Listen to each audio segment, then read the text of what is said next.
Salut à tous. Comme vous voyez là, je suis en forêt. Comme vous pouvez le constater chez vous aussi très certainement, tout a de l'avance. Donc là on voit qu'il y a quelques fleurs. Je vous montrerai aussi les jonquilles qui fleurissent déjà aussi chez moi là-haut. J'ai réussi à les prendre un petit peu au drone. Et puis là je vais chercher un peu d'ail des ours pour mon entrecôte de ce soir. Et on se revoit après le générique.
Donc aujourd'hui je voulais aborder un sujet avec vous, sujet du varroa.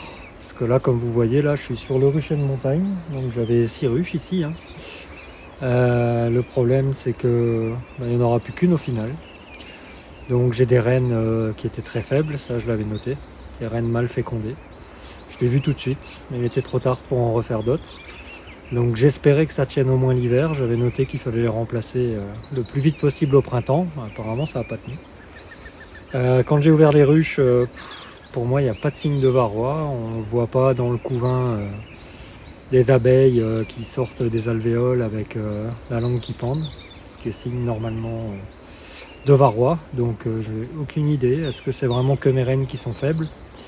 Comme je l'ai déjà dit, les traitements, je fais un traitement différent dans chaque rucher en test.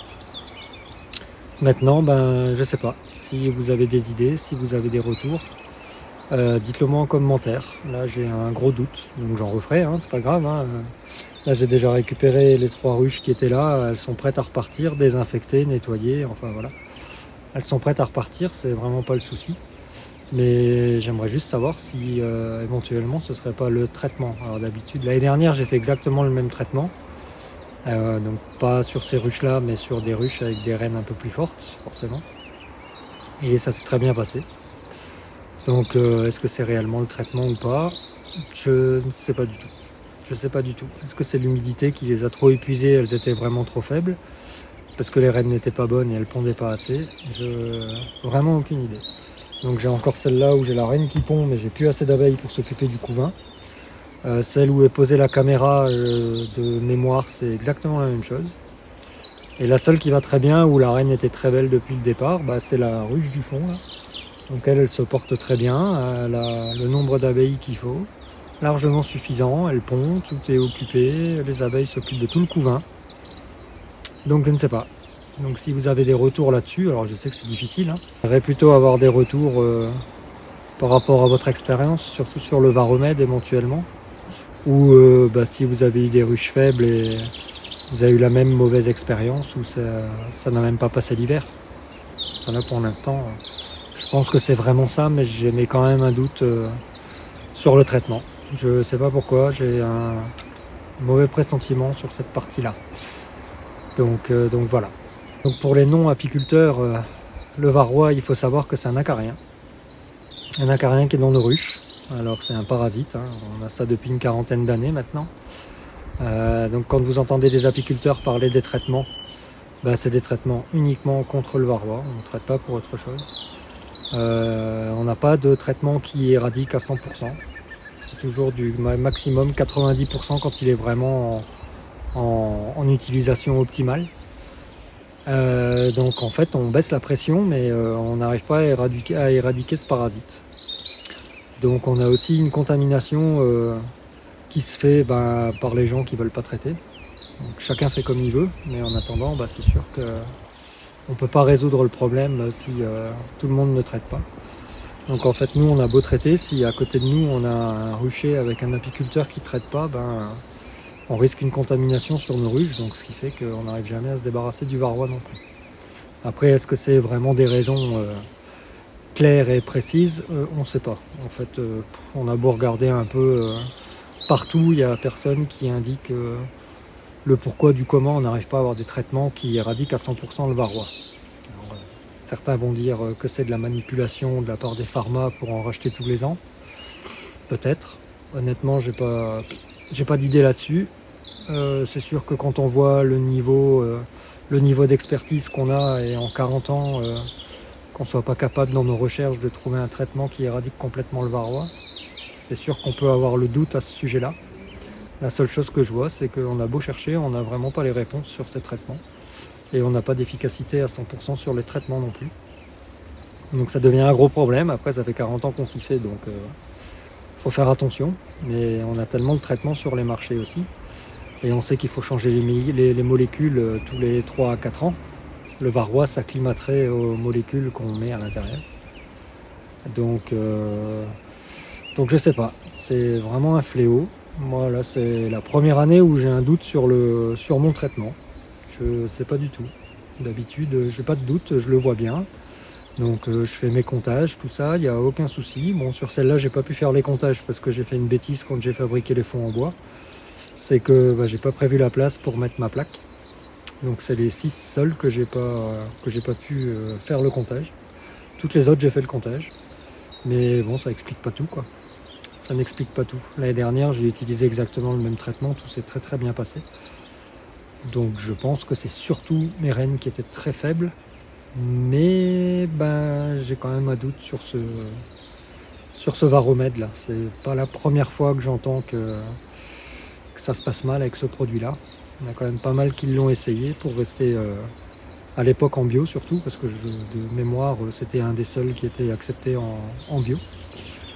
Mais apparemment c'était une catastrophe. Donc je ne sais pas du tout.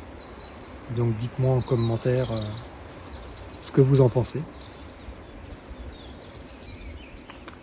J'ai assisté aussi à une conférence sur des souches VSH. Alors pareil pour les apiculteurs, pour les non-apiculteurs, pardon. Les souches VSH en fait ce seraient des souches qui sont tellement bonnes au niveau de l'hygiène qui enlèveraient le varroa de la ruche. Donc il y en a, c'est sûr, il y a des souches. Maintenant la conférence durait 1h30, je vous avouerai qu'au bout d'une heure j'ai décroché parce qu'en fait on n'a rien appris. C'est toujours la même chose qu'il y a 10 ans. Alors sur le principe, je trouve ça génial. Trouver une souche VSH, on sait le faire maintenant, ça c'est génial. Par contre pour la commercialiser, c'est juste, pour moi, quasiment impossible. Impossible.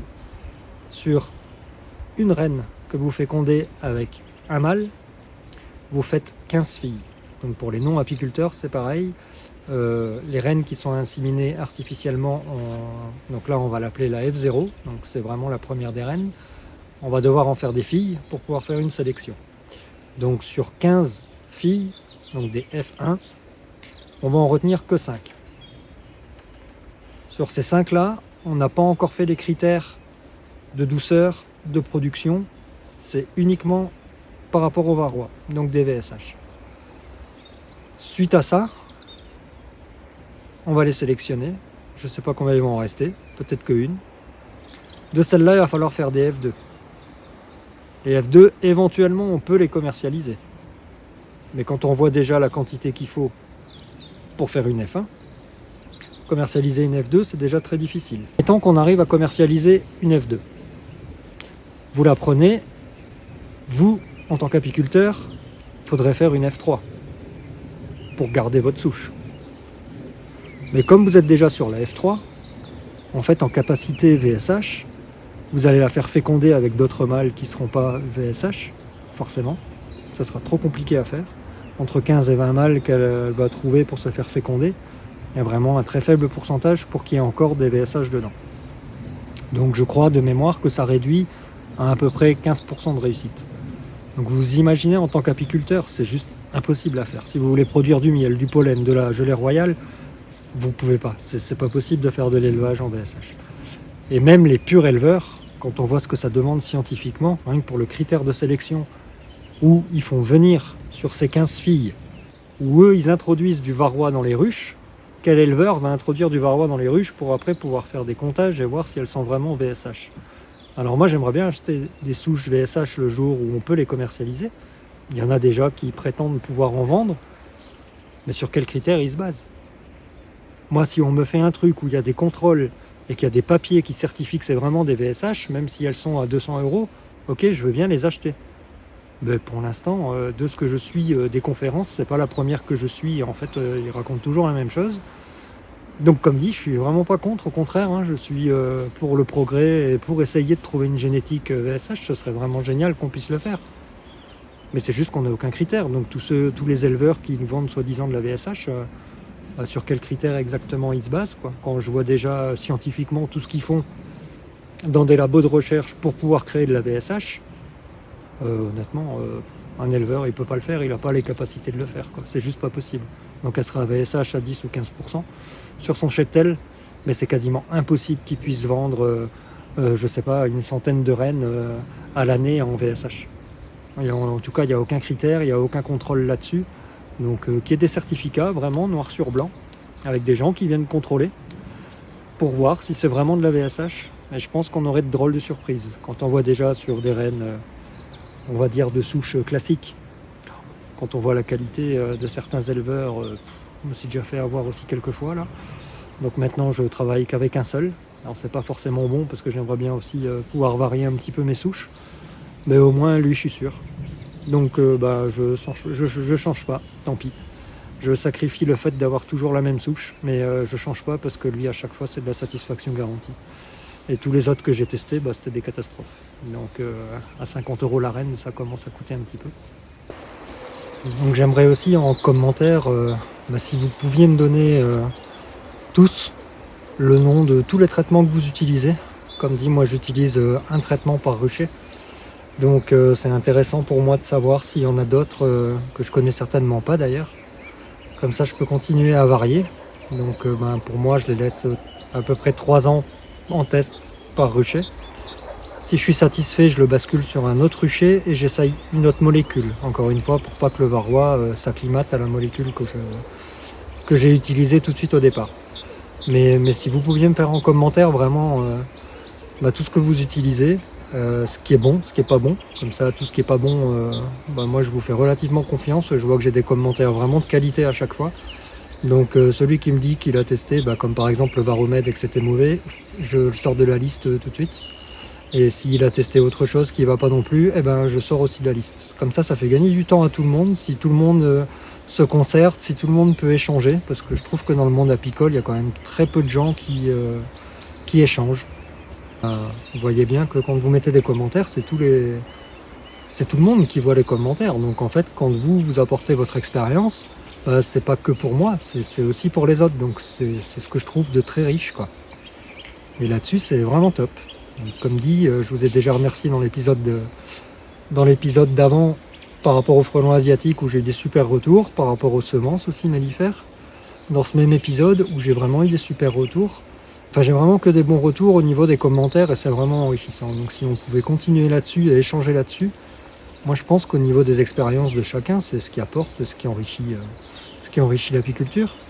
Donc comme dit, j'ai travaillé chez des professionnels, j'ai vu des méthodes différentes. Après j'ai la mienne, vous avez la vôtre, chacun a sa méthode. Moi je critique absolument pas les méthodes parce que je vois que chacun a sa méthode. Et c'est ce qui apporte la richesse. Alors je m'inspire d'autres méthodes, heureusement. C'est ce qui me fait progresser aussi, parce que je dis pas que la mienne c'est la meilleure, loin de là. C'est tellement une super activité qui est tellement riche, qui diffère tellement, rien que d'un rucher à un autre pour un apiculteur selon son emplacement, c'est pas la même apiculture. Les abeilles n'ont pas le même comportement, chaque année est différente. Chaque fois que vous avez une année avec une météo différente, à chaque rucher vous aurez un comportement différent. C'est ça la richesse de l'apiculture. On travaille pour nos abeilles, mais c'est quand même à la fin les abeilles qui font le travail. Donc voilà, on a une activité qui est vraiment, enfin moi je trouve que c'est une activité magique. Je suis toujours baba quand je vois mes abeilles en train de travailler dans la ruche. Je suis admiratif de tout ce qu'elles font. Et si je peux les aider au mieux et éviter de faire des bêtises, parce que justement on peut échanger et vous pouvez échanger votre expérience pour éviter de faire des bêtises, et ce serait génial. Et en plus pour ceux qui débutent, ce serait encore mieux, parce que quelqu'un qui va démarrer avec une ou deux ruches, il n'a pas le droit à l'erreur le premier hiver. Hein. S'il perd tout de suite ses deux ruches, il va être écœuré, ça coûte de l'argent, c'est quand même un gros investissement d'avoir des ruches. Donc si on peut juste accompagner à ce niveau-là aussi pour ceux qui veulent démarrer, ce serait carrément super. Enfin moi en tout cas c'est le but de ma chaîne, quoi. C'est vraiment d'être ouvert et d'avoir de l'échange avec tout le monde. Donc je vous encourage à continuer comme ça, vraiment ça me touche. En plus vous êtes à chaque épisode après de plus en plus nombreux à vous abonner. Donc vous pouvez me suivre aussi sur Facebook avec les butineuses de Ludo, pareil, sur Instagram aussi. Donc pour l'instant je ne mets pas grand chose en publication parce que c'est déjà... J'annonce en fait juste les épisodes que je mets sur YouTube. Après je fais un petit peu de publicité aussi pour le site internet, parce que j'ai quand même lancé une ligne de vêtements pour essayer de... comme la veste là qui n'est pas encore en ligne parce que celle-là elle est en test. Mais chaque fois que j'ai mis des vêtements, je les ai d'abord testés pour être sûr de la qualité. Donc la qualité en rapport qualité-prix, je pense que je suis pas trop mal. Donc l'idée, c'est pas de vivre de ça, c'est si ça peut déjà m'apporter des fonds pour pouvoir faire des déplacements, pour aller voir d'autres apiculteurs. Donc il y a un déplacement qui est prévu là pour le mois d'avril normalement. Voilà, donc la ligne d'habits, encore une fois, ça permet de pouvoir financer des déplacements. J'ai des contacts aussi avec des apiculteurs qui sont un petit peu plus loin, ça me fait un peu de distance. Donc vous connaissez le coût du gasoil, vous connaissez le coût des déplacements, des hôtels, etc. Tout ça, c'est des frais. Donc je ne peux pas forcément toujours tout payer de ma poche. Et il ne faut pas oublier qu'il sert aussi, si vous voulez déposer vos produits, il n'y a aucun souci. J'ai déjà fait une annonce. Donc vous me contactez, on met vos produits dessus. Comme dit, sur tout ce qui est produit de la ruche, je prends uniquement les frais de fonctionnement. Donc quasiment pas de marge, le minimum légal. L'idée, c'est pas de gagner de l'argent avec ça, c'est d'être tous ensemble, parce que plus on est nombreux et plus on peut communiquer. C'est plus facile de communiquer avec un seul site et être plusieurs apiculteurs sur le même site, que chacun dans son coin avec son propre site. Vous savez ce que ça coûte en référencement, vous savez, voilà. Même moi, j'ai pas encore référencé correctement, parce que j'attends sur vous pour savoir si je dois référencer au niveau national pour les produits, ou si j'aurai peut-être que des apiculteurs en local, et du coup, je vais pas référencer et dépenser de l'argent monstre en national.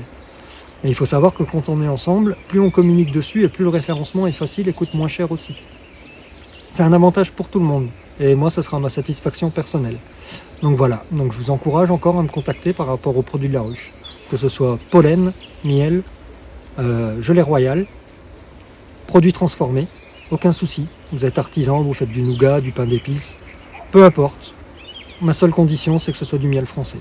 Voilà, je veux vraiment mettre tout ça en avant. Et puis mettre en avant vos produits et la richesse de votre travail, tout simplement. Bon, c'était un épisode un peu court, hein, mais il n'y a pas grand chose à faire, il n'y a pas grand chose à dire. Là, vous voyez, il pleut. Donc ça fait 3 fois que j'arrête mes prises et que je suis obligé de recommencer parce que je prends une averse entre deux là. C'est un peu la catastrophe en ce moment, la météo. On a 2 jours de soleil, 1 semaine de pluie, enfin c'est comme ça depuis le mois d'octobre de toute façon, donc on commence à y être habitué. Donc je vous remercie encore une fois de me suivre. Et puis, je vous dis au prochain épisode. Allez, bonne fin de journée. Salut!